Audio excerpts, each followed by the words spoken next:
At least I don't get a response. Okay, then let's go to the next one, which is already up there. So this is UBI or UBG, which direction shall Mercia go in? Presented by Markus Petz and Damen Hoppe. So I suggest we start with this one. Maybe the other person will still come. Otherwise, we only have two presentations. So I would pass on to Markus and Damen. And please go ahead. And when you have finished, don't forget to mute yourself so that we can go on with the discussion and question and answers. Thanks a lot. Please go ahead, Markus and Damen. Thank you very much. Can you all hear me okay? Moderator, can you hear me? Yes, I can hear you very well. Thanks a lot. It sounds good. So good morning. I'm actually in Finland. So I was very struck by this concept of saying what mountain you're from. So my mountain is Northern Europe, where I'm currently standing. And I can think of the indigenous people here as being actually the Finns. And they are the first ones that we know that lived in this area since the ending of the ice ages. So I'm quite embedded in that community. But nevertheless, I'm talking about Mercia. And Mercia is not here. It is also in Northern Europe. So I will start with a Mercian greeting, which is wassail, which means good health to you all. So our presentation today, there are two of us. There's myself and Damon Hopp. And I shall do the first half of the presentation, and Damon shall finish on the philosophical and more detailed aspects of universal basic guarantee. So the presentation will take this form. I'll briefly present what Independent Mercia is, because you may not know. We'll talk a little about the problem of money relations, although there's a question of institutional economics that comes in when we're talking in respect to universal basic guarantee. Then I'll explain the textual methodology that we've applied. That's actually in a paper, which we hope will be coming out soon, as I'm sure many of us have done after our presentations. And then we will explain exactly what UBG is. And lastly, hauntology and a final summary. So we're going to contrast the two: universal basic income, which is money, and universal basic guarantee, which is more of a service provision framework.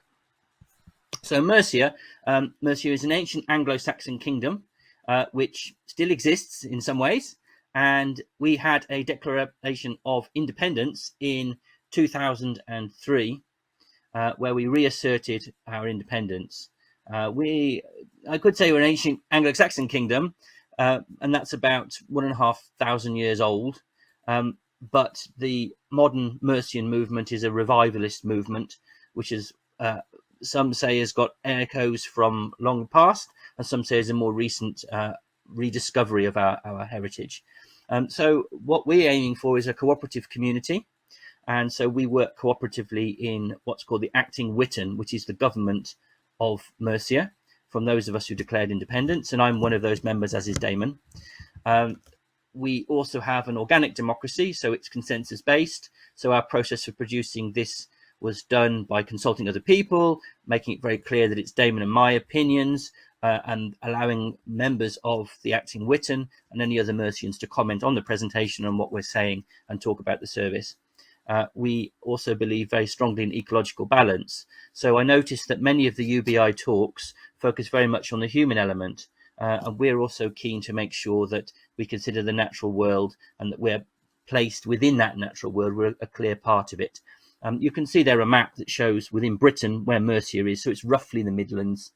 And then you'll see at the bottom right, the Declaration of Independence, and behind it are two symbols. And one of them you can't read. It's on the left.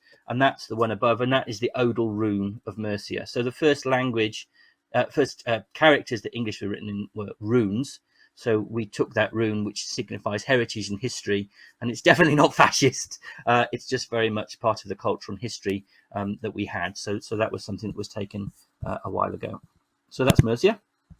Now, when we talk about Mercia, over such a long period of history, we can see a number of monetary innovations that have occurred in there. So here's some pictures of some of those innovations. So if we start in the bottom right, you will see King Offa. And that's a silver penny that he made, and he copied that idea from other currencies that were around, and the design is copied again from other currencies. So ideas spread and ideas carry. So that's one currency. You can see next to it some more modern Mercian pennies that we made as the Acting Witan to kind of highlight the idea of our heritage and history. Above that, you'll see a Newcastle truck token. So truck tokens are provided when there isn't enough cash in the economy for small trade, and merchants, in this case, this merchant token in Newcastle under Lyme, which is a place in Mercia, created these tokens to give change to the customers, who could then spend them back in the store or with other people accepting the tokens. That creativity has continued. So next to that, you'll see some Bristol pounds. So Bristol actually made its own money. And our advantage of making your own money like that is that if the money isn't coming exogenously, you can create it endogenously, and you're also able to develop some kind of universal basic income with that, because you can have local money that you give out to certain purposes. So we can see some other examples of that on the far left are two community currencies, which are two pictures of the same community currency.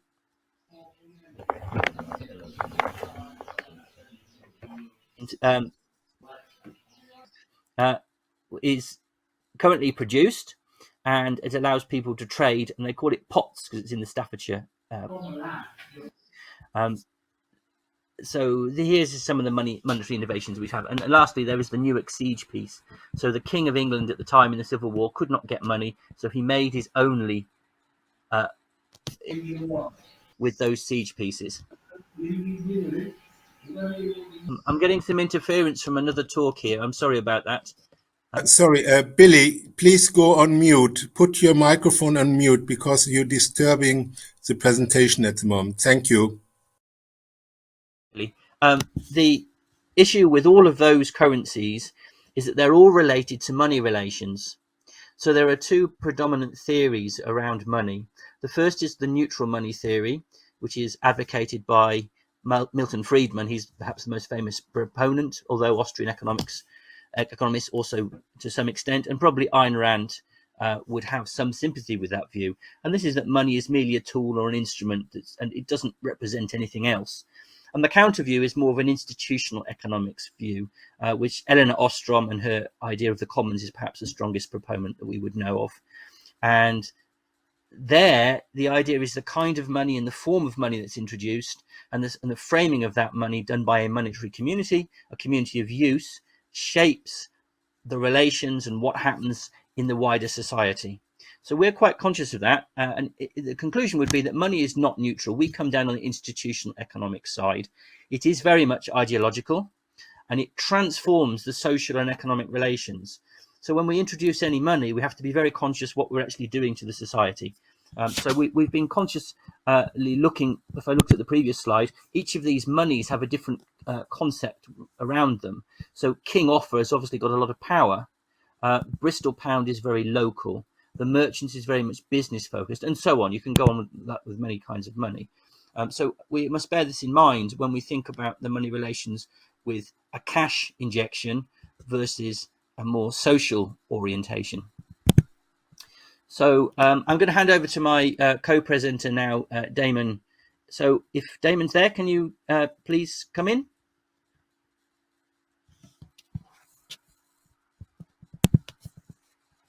Can you hear me? I hear you. Yes, we can hear you. Thank you, Damon. Please go ahead. The next radical step is discuss the philosophical objections. So we're going to go a bit deeper here and critique the very idea of a monetary system. And many of you, or at least some of you, might be familiar with Plato's allegory of the cave. Now, drawing my attention to the little picture I've done of Plato's man cave. In the scenario of the cave, money is acting as a mediation. It's something that comes between yourself and the object in question. To the point, as Baudrillard argues, it obfuscates the thing in itself and replaces it with a simulacra. So in the case of Plato's little man cave here, there isn't an actual football match taking place. The people have no access to it. It is simply a simulation, a simulacra of the football. And what we're trying to say here is that money is no longer representing anything in the world. It has become a thing in itself. It has its own aura, its own reality. And so people now trade in money. and you only have goods and services in order to produce money. And this gives rise to what Heidegger would call the technological attitude, where everything becomes inframed as a means to an end, never an end in itself or a thing in itself. Everything just becomes a standing reserve, a natural resource. Even people are human resources. And therefore money creates what Kant might have called a kingdom of means, a society where your relationship to the other is always what they are as a means to an end rather than a thing in themselves. And for Kant, that is the very definition of radical evil. Kant very strongly believed, and he put forward in his fundamental principles of the metaphysics of morals, that everything must be an end in themselves. And if I may quickly quote his categorical imperative, for all rational beings come under the law that each of them must treat itself and all others never merely as means, but in every case at the same time as an end in themselves. Now just think about that for a moment. We live in a society, we define people by their use value, their market value. There are millions of people who are in poverty because, not for no fault of their own, but because their use value is considered marginal. I don't want to get too down there, so I'm going to quickly move on, but just think about the implications of that. So in our approach to developing these ideas, we took up our textual methodology, and we took two trajectories. Firstly, we came across the Constitution of Mercia, which explicitly, rather than going with the more popular UBI, has gone for this idea of guaranteeing people's basic needs. And this intrigued us. And we, as a way of demonstrating, getting our philosophical imaginations going, we've written a story set in a community that's organised on that basis. So there's a story and a paper, as well as this presentation. So what is UBI, Universal Basic Income? Essentially, it is an unconditional cash payment adequate to meet an individual's needs, paid to everyone, regardless of means or contribution or work.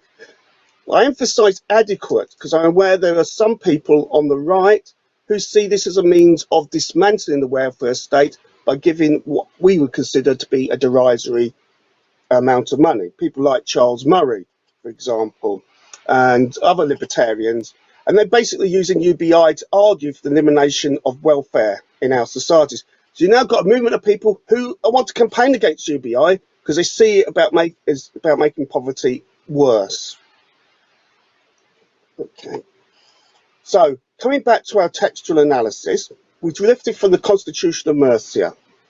All citizens will be guaranteed at least adequate supplies of water, food, fuel, housing, as a right and ununited to duties. And I'm aware that time is pressing, so rather than read this out, I'm going to let you just quickly read it because I've just realised time is pressing. But basically, going to the story, no one goes without in the community because everyone is guaranteed their needs by the community on a cooperative and consensual basis. So what do we mean by needs? Well, there's the obvious essential needs: food, shelter, clean water, clean air, energy, clothing. But people often overlook the much more fundamental transcendental needs. What does it mean to be a human being? What does it mean for us to live a decent life? And we're talking about transcendental needs here, about community, health, education, and a mutual relationship of care. This is what our way of life should be about. And as such, Independent Mercia has taken up these themes and has generated its overarching concept, of which UBG is just a part of a society where ideas of ecological balance, cooperative community, and organic democracy intersect. Now, many of you might be thinking, what's this universal guarantee? How does that work? How could that possibly work? We were thinking income. But in the UK, where I'm from, we actually already have a form of UBG for health, the National Health Service. In this system, without any contribution, without having to work or be means tested in any way, everybody universally and unconditionally gets access to healthcare services, an institution that we've had for over 70 years And though there have been problems with it, it has, for the most part, been a dearly loved institution, and it shows you that UBG can operate in the world. So, how would UBG operate in Independent Mercia? What's it all about? Well, we could say having to get this guarantee, because it's now removing the monetary relation so that people will be able to relate to each other as people rather than as workers or service providers. We could start thinking about creating a cooperative community. But at the same time, do we not need a cooperative community in order to have universal basic guarantee? Because if it's a state-based solution, and we can just see the same scenario might happen with UBI, that people just say, oh, it's very, very basic, we'll just give you the minimum. So UBG needs to be part of the community and as a possibility. So trying to draw more towards the close, you might argue that Mercia was once free. We once lived a way of life very much similar to what we were trying to describe, but many of you might think utopian. So in some ways, you can see that the call for UBG and Independent Mercia are both haunting crimes from our dead past for a living future in which that which was broken is made whole again. In our case, a cooperative society in balance with nature, in which people are guaranteed a reasonable standard of living through the principle of UBG. So in summary, UBI is monetary based and money is not neutral. Monetary relations are both morally corrupting and socially and ecologically destructive. UBG is a radical approach to restoring community and ecological balance. UBG for Independent Mercia sees the local community providing for all members of the community as an end in themselves. So very briefly, we have references for these this presentation, but ultimately the central message of this entire presentation and Independent Mercia is a better way of life awaits you. And if we have time, hopefully some people might have some questions. Okay, thank you very much. Yeah, thank you, Damen and Marcus. So if people have questions, please put them in the question section and I can read them out to Damen. At the moment, there is no question, but I'm sure in this very thought-provoking presentation comparing UBG and UBI, questions or comments. Please go ahead. Otherwise, I mean, I can have a question maybe to start also that as moderator, I shouldn't sort of interfere too much, but as I said, there is no question at the moment I can see. Why do you see money as sort of, as I see it, restrictive and this UBG as, how shall I say, free? Because for me, money means choice and people may have different preferences of their needs. While with UBG, I assume you must have somebody to decide what their needs are. To give you a concrete example, I take a shower, cold shower throughout the year, but some people told me this is crazy in winter, in cold weather, I want a warm shower. I'm quite happy to live just with a cold shower, but have other preferences. So, but with UBG, I suppose you would have to decide what the basic needs or essential needs are. Thank you.